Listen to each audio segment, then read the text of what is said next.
Hari ini kami bersyukur Bapa, kalau kami tahu bahwa sumber pengharapan kami hanya di dalam Engkau. Dan pengharapan kami dalam Engkau tidak pernah mengecewakan. Dan pada saat kami berharap kepadamu dan Engkau menyertai kami ada dalam keadaan aman di setiap musim apapun dalam kehidupan kami. Oleh karena itu Bapa, hari ini Bapa, kami membuka mata, hati, pemikiran kami, membuka telinga kami untuk kami bisa mendengar dan belajar kebenaran firman-Mu. Dan biar kebenaran itu bisa bertumbuh subur dalam kehidupan kami, berbuah berkali-kali lipat. Karena kebenaran itu kami tidak sekedar dengar, tapi kami juga aplikasikan dalam kehidupan kami. Karena kami percaya kebenaran yang diaplikasikan, itulah yang akan mengubah kehidupan. Di dalam nama Tuhan Yesus, mari semua yang siap untuk mendengar dan menjadi pelaku firman Tuhan, bersama-sama berkata, Amin. Hai, apa kabar saudara? Salam sejahtera buat saudara semua. Di rumah, dimanapun saudara berada, saya berdoa supaya saudara hari ini dalam keadaan sehat, dalam keadaan baik-baik saja, sehingga saudara semua bisa membuka hati saudara, belajar tentang kebenaran firman Tuhan, dan berjanji untuk mempraktekannya atau mengaplikasikannya dalam kehidupan saudara, supaya kebenaran itu mengubah kehidupan saudara. Saudara siap?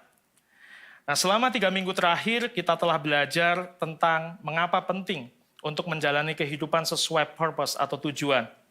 Kita juga sudah belajar apa arti dari purpose. Pada dasarnya purpose adalah alasan atau tujuan kenapa sesuatu diciptakan. Purpose juga bicara tentang alasan atau tujuan mengapa kita melakukan apa yang kita lakukan.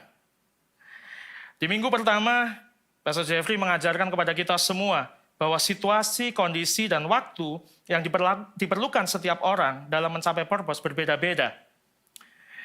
Di minggu yang kedua, Pastor Afri mengajarkan kepada kita ada 4 fase dalam perjalanan mencapai purpose, yaitu preparation, breaking, distraction, and promotion.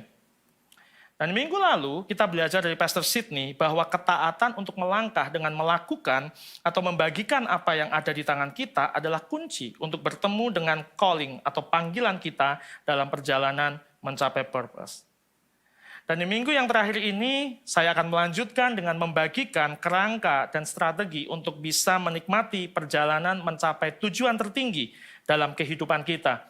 Oleh karena itu, khotbah hari ini saya berikan judul The Ultimate Purpose, tujuan tertinggi. Berdasarkan apa yang sudah kita pelajari selama 3 minggu ini, ada konklusi atau kesimpulan yang kita temukan, yaitu bahwa yang pertama, tujuan itu dinamis, bukan statis.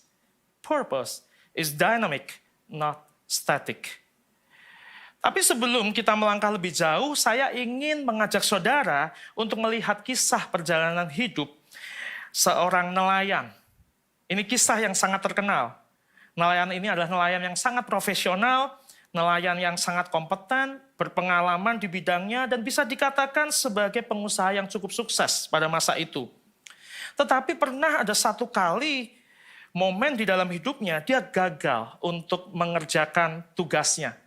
Dia gagal melakukan pekerjaannya yang selama ini dia lakukan dengan kompetensinya, dengan kekuatan yang ada di dalam dirinya.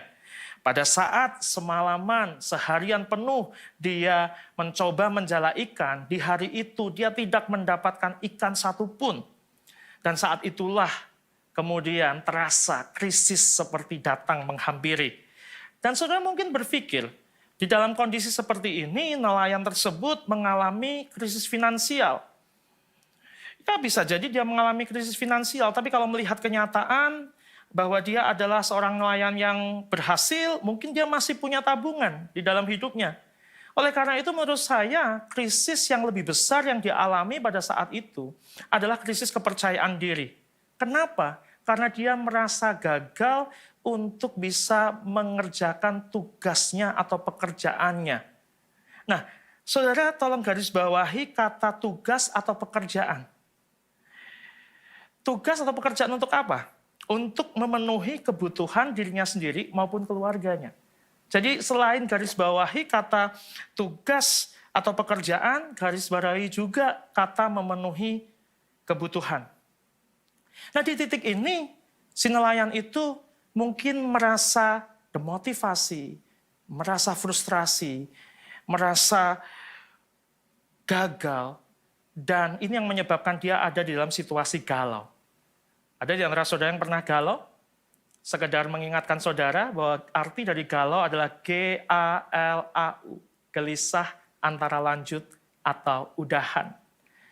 Karena itu di dalam situasi galau, tidak mungkin kita bisa berjalan untuk bisa bertemu dengan purpose di dalam kehidupan kita. Kenapa? Karena tadi tujuan adalah sesuatu yang dinamis.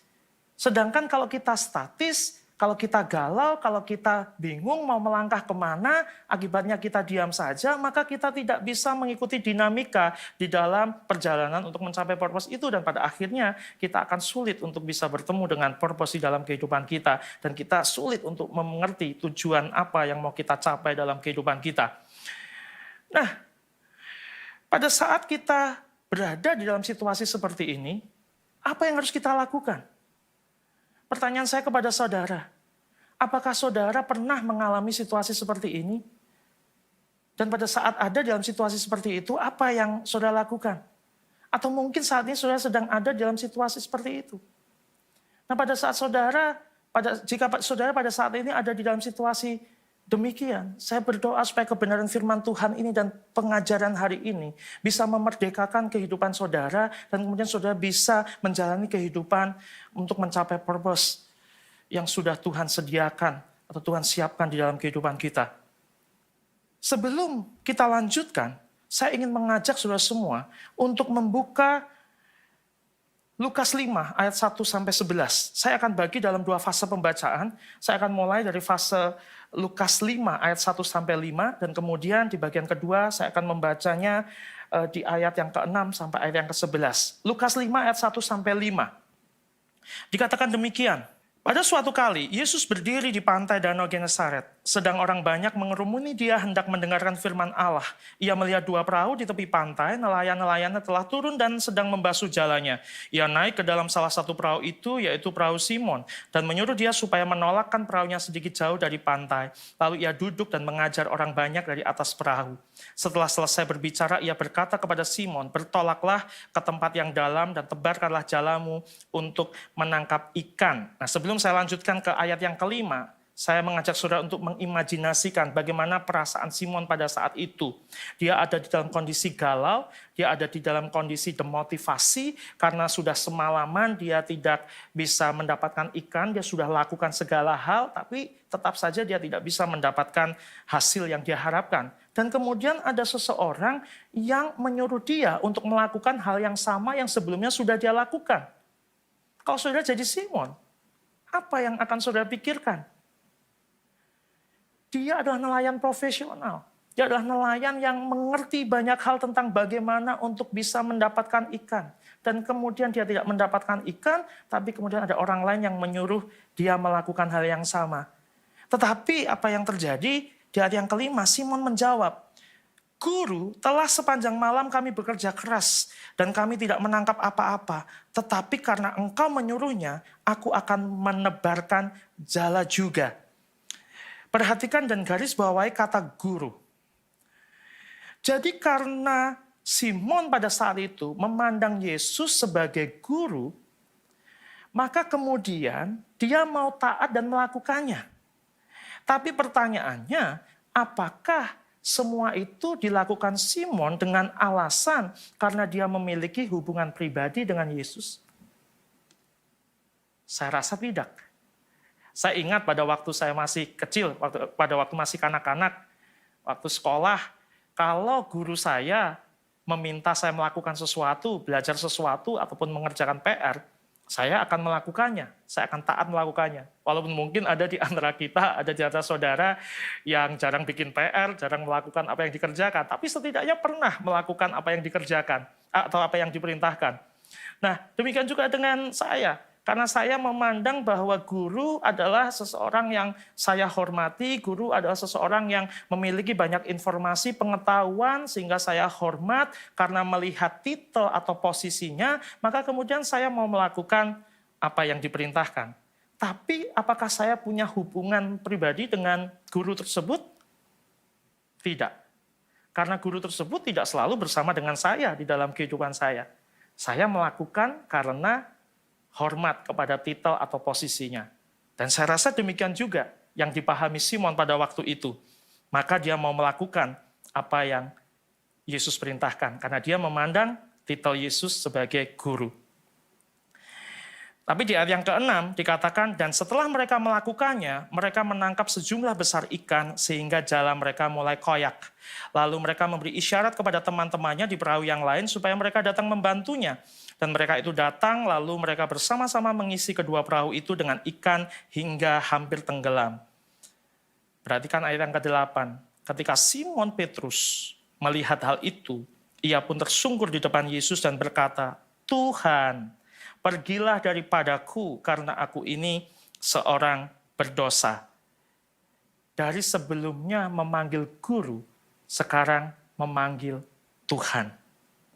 Ayat yang ke-9, sebab ia dan semua orang yang bersama-sama dengan dia takjub oleh karena banyaknya ikan yang mereka tangkap. Demikian juga Yakobus dan Yohanes anak-anak Zebedeus yang menjadi teman Simon. Kata Yesus kepada Simon, jangan takut, mulai dari sekarang engkau akan menjala manusia.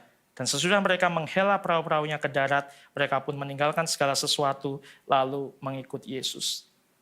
Apakah pada saat Simon mentaati perintah Yesus karena memandang titel guru atau jabatan guru atau posisi guru pada diri Yesus itu sesuatu yang salah? Tentu itu bukan sesuatu yang salah. Tetapi pada saat kemudian Simon mengalami sendiri apa yang Yesus kerjakan di dalam kehidupannya, saat itulah kemudian pandangan dia berubah. Dia tidak memandang lagi Yesus sebagai guru saja, tapi dia memandang Yesus sebagai Tuhan. Dan oleh karena itu, dia mulai mengakui dia sebagai Tuhan di dalam kehidupannya dan mulai berjalan untuk mengikut dia kemanapun Yesus pergi. Nah, ini sebuah kisah yang sangat menarik. Karena sebagian besar dari kehidupan kita di dalam upaya untuk mencapai purpose seringkali dihadapkan pada dua jenis perjalanan. Yaitu perjalanan yang membawa rasa atau perasaan tertentu di dalam kehidupan kita. Perasaan apa saja itu? Mari kita pelajari lebih jauh.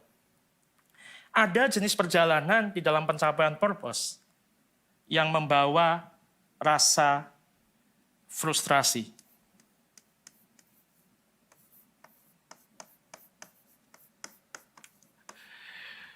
Tetapi sebaliknya, ada perjalanan di dalam pencapaian purpose yang membawa rasa enjoy.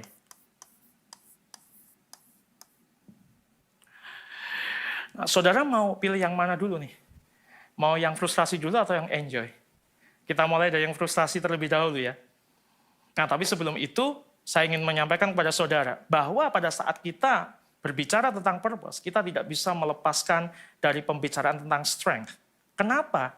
Karena kalau kita mulai dengan apa yang ada di tangan kita, maka kemudian baru kita bisa bergerak dinamis untuk masuk di dalam perjalanan untuk mencapai purpose kita. Apa itu strength? Strength adalah di dalam tingkat yang paling dasar, segala sesuatu atau apa yang ada di tangan kita pada saat ini, itu adalah strength. Tetapi jika kita kembangkan lebih jauh, strength tidak hanya berbicara tentang apa yang ada di tangan kita, tetapi dari apa yang ada di tangan kita, apa yang bisa kita lakukan dengan baik, dan di saat bersamaan, apa yang suka kita lakukan. Strength bicara tentang ability dan juga passion di dalam kehidupan kita. Nah, tapi mari kita mulai dengan apa yang ada di tangan kita terlebih dahulu. Nah, ketika Petrus mulai dari strength-nya, pada saat dia belum bertemu dengan Tuhan di dalam kehidupannya, ini yang dia lakukan. Karena strength-nya adalah menjala, maka dia melakukan pekerjaan menjala ikan. Petrus melakukan ini sebagai pekerjaan atau tugas.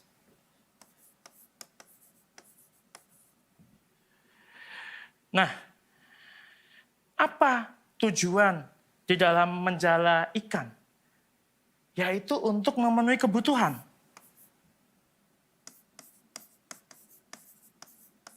Kebutuhan. Petrus melakukan itu semua untuk memenuhi kebutuhan. Kebutuhan siapa? Apakah kebutuhan dirinya sendiri? Karena mungkin ada di antara saudara yang berkata, gak ada salahnya dong memenuhi kebutuhan karena saya juga punya banyak aktivitas sosial. Saya juga tidak hanya memenuhi kebutuhan saya sendiri, tapi saya juga memenuhi kebutuhan orang lain. Betul, memang tidak salah. Dan saya pun tidak berkata ini salah. Karena kebutuhan itu bisa menyangkut kebutuhan diri sendiri, tapi juga menyangkut kebutuhan orang lain. Dan adalah baik untuk memenuhi kebutuhan diri sendiri maupun kebutuhan orang lain. Tetapi ini masalahnya, pada saat kita berhasil memenuhi kebutuhan itu, siapa yang kemudian dimuliakan? Siapa yang kemudian ditinggikan? Apakah kemudian kita menjadi bergantung kepada diri kita sendiri dan membuat orang lain yang kita penuhi kebutuhannya menjadi bergantung kepada kita, atau membuat mereka bergantung kepada Tuhan? Nah, di dalam kasus perjalanan pertama Petrus, di dalam melakukan pekerjaannya demi untuk memenuhi kebutuhan saja, yang terjadi adalah pada saat dia tidak berhasil, atau sebaliknya bahkan pada saat dia berhasil, kemudian dia bisa menjadi orang yang mengandalkan dirinya sendiri dan bahkan membuat orang lain bergantung kepada dia. Dan pada saat di satu waktu tertentu, dia tidak bisa memenuhi atau gagal memenuhi kebutuhan dirinya sendiri ataupun kebutuhan orang lain, maka kemudian rasa frustasi itu muncul yang dimulai dari rasa galau tadi. Dia jadi gelisah, ini antara lanjut atau udahan dengan tujuan, dengan arah kehidupannya. Apakah saya perlu melanjutkan, menjala ikan, apakah saya perlu melanjutkan pekerjaan saya, atau saya berhenti saja dan pindah profesi atau pindah pekerjaan yang lain.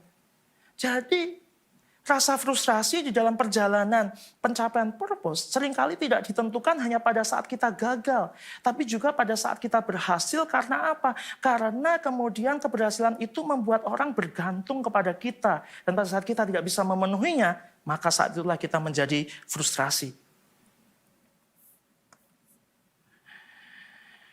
Nah, tentu saudara dan saya tidak menginginkan perjalanan seperti ini. Karena di perjalanan seperti ini, tidak ada Tuhan yang menyertai kita. Makanya di awal Petrus memanggil Yesus dengan sebutan guru. Kita bisa punya banyak pengetahuan, kita bisa punya banyak kemampuan, bahkan kita bisa punya banyak strength. Tapi kalau tanpa disertai Tuhan, maka strength kita hanya akan membawa kita kepada upaya pemenuhan kebutuhan, membuat kita yang diandalkan, kita yang ditinggikan, kita yang dimuliakan, dan kemudian membuat orang bergantung pada kita, dan ujung-ujungnya kita frustrasi. Karena perjalanan purpose tidak demikian seharusnya. Dinamika di dalam perjalanan purpose adalah dinamika perjalanan kita dalam mencapai tujuan kita bersama dengan Tuhan. Makanya kemudian dari menjala ikan, Petrus dipanggil menjadi penjala manusia. Makanya dari sini saudara mengenal kata calling atau kata panggilan. Karena pada saat menggunakan strength hanya untuk memenuhi kebutuhan, maka itu menjadi pekerjaan. Tapi pada saat menggunakan strength untuk memenuhi purpose, maka itu menjadi calling atau panggilan. Tidak lagi untuk kebutuhan saja, tapi untuk tujuan atau purpose. Nah, pada saat kita lakukan ini bersama dengan Tuhan, ingat tadi sebelumnya Petrus memanggil Yesus sebagai guru, tapi di dalam fase ini Petrus memanggil Yesus sebagai Tuhan. Maka pada saat tujuan itu berhasil, ataupun pada saat tujuan itu sedang mengalami kegagalan, kita nggak jadi stres, kita nggak jadi frustrasi, karena kita tahu kepada siapa kita harus mengandalkan, atau kepada siapa kita harus berharap, yaitu hanya kepada Tuhan. Nah, pada saat Tuhan menyertai kita, maka kemudian perjalanan di dalam pencapaian purpose, dinamika di dalam kita menjalani kehidupan untuk mencapai tujuan, tidak lagi menjadi frustrasi, tapi mendatangkan rasa enjoy. Sebuah perjalanan yang bisa kita nikmati. Kenapa? Karena Tuhan menyertai kita. Dan karena itu, baik kita berhasil ataupun pada saat kita sedang gagal, tetap nama Tuhan yang ditinggikan. Karena bersama dengan Tuhan, kegagalan bukanlah sesuatu yang permanen. Bersama dengan Tuhan, kegagalan mungkin hanya sekedar distraction atau pengalihan seperti yang Pastor Alfi ajarkan 2 minggu yang lalu. Sudah bisa belajar sesuatu dari hal ini? Nah, mari kita lihat ke diri kita masing-masing. Apakah selama ini saudara melakukan pekerjaan saudara, melakukan atau menggunakan apa yang ada di tangan saudara hanya demi untuk memenuhi kebutuhan saja, atau apakah saudara melakukannya untuk memenuhi purpose di dalam kehidupan saudara? Apakah saudara melakukannya sebagai panggilan dan bukan hanya sebagai tugas atau pekerjaan? Bedanya di mana? Bedanya apakah di dalam perjalanan itu saudara melibatkan Tuhan atau tidak? Apakah saudara disertai Tuhan atau tidak? Tanpa disertai Tuhan, maka kemudian yang terjadi adalah rasa frustrasi. Tapi bersama dengan Tuhan, kita bisa enjoy. Karena kemudian di setiap fase kehidupan kita, di dalam pencapaian purpose kita, nama Tuhan yang akan senantiasa ditinggikan. Saya harap sudah belajar sesuatu. Mari kita lanjutkan pelajaran ini. Karena itu bersama dengan Tuhan, your strength leads to your calling. Bersama dengan Tuhan, your calling leads to your purpose. Bersama dengan Tuhan, kekuatan yang kita punya, apa yang ada di tangan kita akan membawa, mengarahkan, memimpin kita kepada panggilan hidup kita. Dan bersama dengan Tuhan, panggilan dalam kehidupan kita akan membawa kita, mengarahkan kita, memimpin kita kepada tujuan tertinggi dalam kehidupan kita. Sudah belajar sesuatu hari ini? Penjala ikan menjadi penjala manusia. Dan bukan hanya berhenti sampai di situ. Karena kemudian di dalam Matius 16 ayat 18, Yesus berkata kepada Petrus, dan aku pun berkata kepadamu, engkau adalah Petrus, dan di atas batu karang ini aku akan mendirikan jemaatku, dan alam maut tidak akan menguasainya.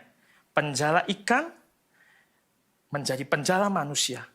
Dari penjala manusia, purpose-nya akan lebih dinamis lagi, dan kemudian diperbesar lagi menjadi seorang pemimpin gereja, pemimpin jemaat. Bahkan dia menjadi pemimpin rasul, seseorang yang sangat dihormati oleh rasul-rasul yang lain dan oleh murid-murid yang lain. Penjala ikan, penjala manusia, pemimpin rasul dan pemimpin gereja. Sampai di titik ini saudara mungkin berpikir demikian dan berandai-andai, seandainya sejelas itu Tuhan kasih tahu purpose di dalam kehidupan saya, maka mungkin hidup saya akan jauh lebih mudah. Tapi benarkah demikian? Karena setelah menjadi penjala ikan dan kemudian menjadi penjala manusia dan menjadi seorang pemimpin, setelah itu apa yang terjadi dalam kehidupan Petrus? Dia menyangkal Yesus sebagai Tuhannya. Bukan hanya 1 kali, tapi 3 kali. Dan kau sudah memahami keadaan Petrus pada saat ini. Tentu krisis yang pernah dia alami pada waktu dia gagal mendapatkan ikan, itu nggak ada apa-apanya dengan krisis yang terjadi justru pada saat dia sudah menjadi seorang penjala manusia dan akan menjadi seorang pemimpin, atau ketika mendapati purpose-nya akan menjadi seorang pemimpin. Bayangkan apa yang terjadi dengan Petrus. Dia mengalami krisis kepercayaan diri yang sangat luar biasa. Sampai akhirnya kemudian dia kembali merasa galau, kembali merasa gagal, dan kemudian dia kembali kepada pekerjaan yang semula, yaitu menjadi penjala ikan. Untuk apa? Untuk memenuhi kebutuhan lagi. Saudara melihat sebuah pola tidak di dalam hal ini? Saudara mungkin berpikir bahwa purpose itu atau tujuan itu dinamis betul. Tapi karena saking dinamisnya, kemudian menjadi acak atau random. Tapi sebenarnya tidak demikian. Karena tadi di pemikiran yang pertama, tujuan itu dinamis, bukan statis. Dan yang kedua, tujuan itu dinamis tapi tidak acak. Purpose is dynamic but not random. Kenapa? Karena walaupun terlihat random, terlihat acak, kok Petrus kembali lagi di posisinya yang semula? Tapi cerita ini tidak berhenti sampai di situ. Pada saat kemudian Tuhan datang menghampiri dia. Dan dia tidak meninggalkan hubungannya dengan Tuhan. Mengakui Yesus sebagai Tuhan dan Juru Selamatnya. Maka yang terjadi, dia dibawa kembali kepada purpose yang seharusnya dia capai dan dia jalani. Saudara menangkap sesuatu dari hal ini? Ada waktu-waktu di mana saudara merasa berhasil lebih dekat kepada purpose saudara, tapi kemudian kok saudara merasa bahwa, sekarang jauh lagi. Pada waktu ngalamin krisis seperti ini, kok saya harus balik lagi, harus kerja lagi untuk memenuhi kebutuhan. Padahal sebelumnya saya sudah ada di dalam posisi mengerjakan strength saya, menggunakan strength saya, apa yang saya bisa, apa yang saya suka, untuk kemudian bisa menjalani panggilan dan purpose saya. Tapi kemudian saya ngalamin krisis, dan kemudian saya kembali lagi pada pekerjaan yang semula, hanya untuk memenuhi kebutuhan. Apakah itu salah? Tidak. Penyangkalan Petrus, iya salah. Tetapi bisa jadi krisis dalam kehidupan saudara, itu tidak terjadi karena penyangkalan saudara. Tapi mungkin memang ada waktu-waktu di mana saudara dan saya harus mengalami hal tersebut. Karena disitulah ujiannya sesungguhnya. Apakah kita tetap tidak meninggalkan hubungan pribadi kita dengan Tuhan. Kita tetap tidak meninggalkan pengakuan kita kepada Dia, bahwa Dia adalah Tuhan dan satu-satunya juru selamat di dalam kehidupan kita. Karena strength tanpa Tuhan akan membawa kita kepada perjalanan purpose yang frustrasi. Tetapi strength bersama Tuhan akan membawa kita dalam perjalanan purpose yang enjoy, yang bisa kita nikmati. Karena tujuan tertinggi dari kehidupan kita adalah untuk merefleksikan kemuliaan Tuhan, untuk memuliakan nama Tuhan selama-lamanya. Terlepas dari apapun musim kehidupan kita, terlepas apakah pada saat ini kita sedang ada di dalam kondisi di mana hidup memenuhi calling, hidup memenuhi purpose. Atau apakah kemudian pada saat kita sedang mengalami krisis dan harus sementara kembali kepada awal di mana kita menjadi penjala ikan untuk memenuhi kebutuhan. Terlepas dari setiap musim atau fase apapun kehidupan kita, sejauh nama Tuhan tetap dimuliakan, berarti purpose itu atau tujuan itu tidak acak. Tujuan itu dinamis tetapi tidak acak. Tujuan itu tidak random. Karena bersama Tuhan, Dia bisa mengembalikan kita kepada tujuan yang semula. Sudah belajar sesuatu hari ini? Dan yang ketiga, tujuan itu dinamis, tetapi tujuan tertinggi kekal. Purpose is dynamic. The ultimate purpose is eternal. Di dalam dinamika perjalanan kita menggunakan strength kita, kita bisa bertemu purpose A, purpose B, purpose C. Semakin diperbesar, atau bahkan mungkin di tengah-tengahnya, kita bisa mengalami pengalihan atau distraction, seperti yang terjadi dalam kehidupan Petrus tadi. Tetapi bersama dengan Tuhan, kita tahu bahwa walaupun kita sedang menuju A, B, ataupun C, sejauh nama Tuhan tetap dimuliakan dari dan melalui kehidupan kita, maka kita sedang menuju kepada purpose yang benar. Sesuai dengan tujuan Tuhan dalam kehidupan kita. Karena tujuan tertinggi dalam kehidupan kita kekal. Tujuan tertinggi dalam kehidupan kita adalah untuk memuliakan nama Tuhan. Matius 5 ayat 16. Demikianlah hendaknya terangmu bercahaya di depan orang, supaya mereka melihat perbuatanmu yang baik itu dan memuliakan nama Bapamu di surga. Saudara, melakukan strength kita untuk supaya orang melihatnya atau mengalaminya sebagai perbuatan baik, itu adalah purpose. Tetapi jangan berhenti sampai di situ. Karena ada the ultimate purpose, tujuan tertinggi.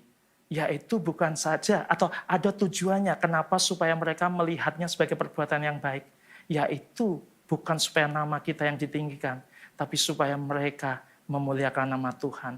Mereka mengakui Dia sebagai Tuhan dan Juru Selamat umat manusia. Demikianlah hendaknya terangmu bercahaya di depan orang supaya mereka melihat perbuatanmu yang baik dan atau sehingga mereka memuliakan nama Bapamu di sorga. Amin. Nah, ini juga yang akan mengantar saya kepada pemikiran tentang strategi untuk menikmati perjalanan mencapai tujuan tertinggi dalam kehidupan kita. Strategi yang pertama adalah kita harus menggali dan menemukan strength kita. Apa yang kita bisa, apa yang kita suka, apa yang bukan sekadar bisa, tapi kita juga passionate untuk melakukannya. Ini adalah sebuah perjalanan, tapi kita perlu melakukannya untuk menggali dan menemukan strength tersebut. Dan yang kedua, kita mulai membagikan apa yang menjadi strength kita untuk menjawab kebutuhan atau menjawab tantangan di sekitar kita. Tantangan orang lain, bukan hanya untuk diri kita sendiri. Tetapi kedua hal ini akan tetap mengarah kepada rasa frustrasi kalau kita tidak lakukan bersama dengan Tuhan. Jadi, strategi untuk menikmati perjalanan mencapai tujuan tertinggi adalah menggali dan menemukan strength, membagikannya untuk menjawab tantangan di sekitar kita, tapi harus bersama dengan Tuhan yang menyertai kita kemanapun kita pergi. Di dalam buku Strength, Integrity, Purpose yang saya tulis, saya tuliskan kalimat demikian, purpose dicapai melalui langkah-langkah kecil, membagikan apa yang ada di tangan kita, bukan dengan menunggu impian atau kebutuhan kita tercapai lebih dulu. Dan itu akan menjadi sangat menyenangkan pada saat kita lakukan bersama dengan Tuhan. Dan Matius 5:16 ini juga yang akan saya bagikan kepada saudara menjadi sebuah tools untuk saudara bisa lakukan di dalam perjalanan saudara mencapai purpose atau tujuan tertinggi dalam kehidupan saudara. Tuliskan hal ini, saudara. Ini tools untuk saudara. Saya melakukan titik-titik supaya titik-titik. Nah, kedua titik-titik itu bisa sangat dinamis. Bisa mungkin berubah. Tetapi ini yang kekal, ini yang tidak berubah. Karena jangan berhenti di supaya, tapi masih ada kata sehingga. Yaitu nama Tuhan dimuliakan.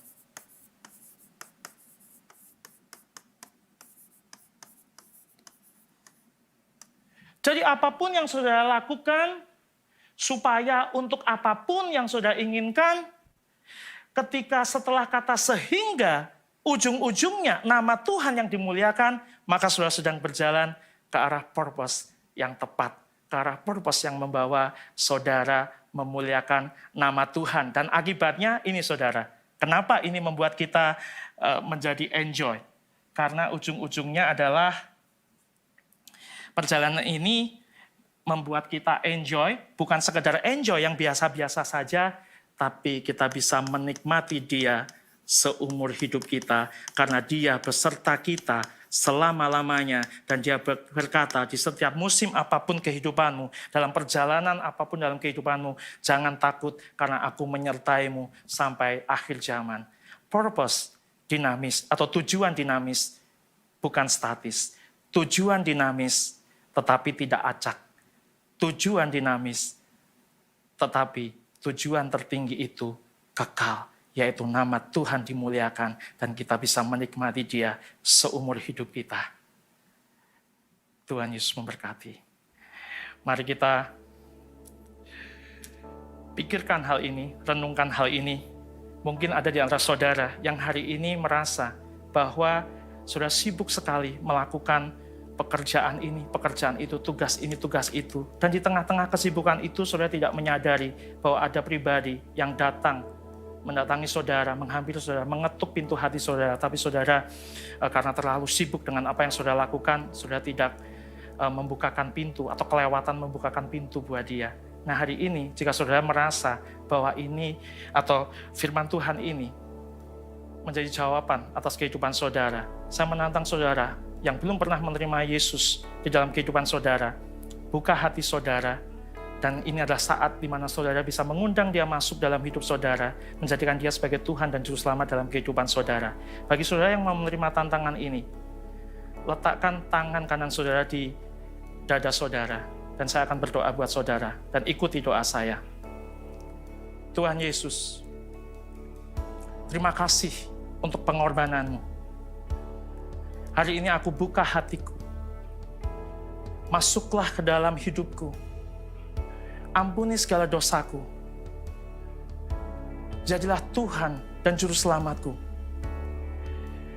Hari ini Engkau adalah Bapakku, dan aku jadi anakmu. Hidupku tidak akan sama lagi, karena aku tahu, di setiap musim apapun dalam kehidupanku, pada saat aku berjalan, mencari tujuan kehidupanku, aku tahu Engkau menyertaiku sampai akhir zaman, dan aku tidak akan pernah takut lagi. Hari ini aku merdeka karena aku tahu kebenaran yang datang, yang masuk dalam kehidupanku adalah pribadi yang memerdekakan. Terima kasih Bapa. Di dalam nama Tuhan Yesus. Amin.